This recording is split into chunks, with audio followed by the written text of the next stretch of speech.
في الانجليش كل كلمة لها نطق معين. طبعا الانجليش امريكان اختلاف عن البريطاني.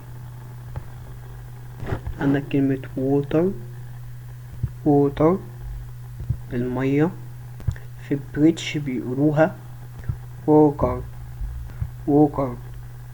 الامريكان بيقولوها وودر او وور، مختلفين تماما.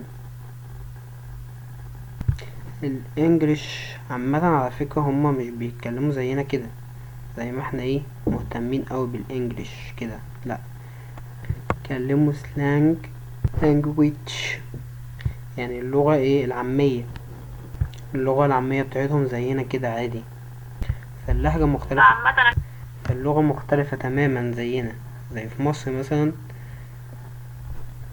النطق الاسكندراني بيتكلموا بطريقة، والقاهرة بيتكلموا بلهجة تانية، الشرقية بيتكلموا بلهجة تالتة. كل اللي احنا درسناه في المدرسة مش بيتكلموا بيه اصلا، غير فين وفين يعني، اللي هي في لغة تعتبر لغة رسمية. ندخل على الأصوات. هنتفق اتفاق ان الانجليزي ما بيتعاملش مع حروف، الانجليزي بيتعامل مع الاصوات. عندي 5 حروف الاصوات المتحركة وعلمت عليهم: 1 2 3 4 5، من ضمنهم الاي يو. ناخد الحروف دي وبعد كده نرجع للاصوات المتحركة، اسمهم اصوات مش حروف. اول حاجة sound of B، ب ب ب، حرف ب بي ب. سي ك سي ك ك. دي د د.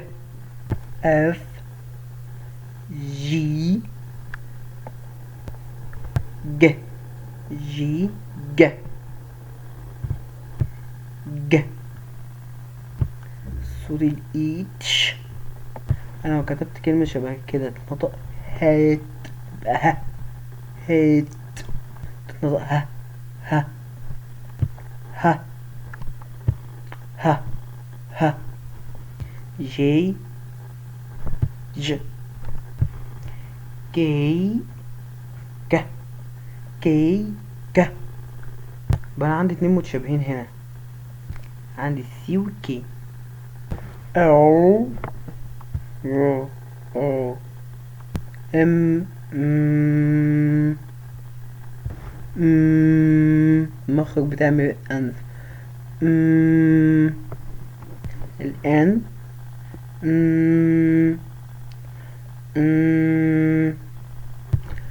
بي ب بي ب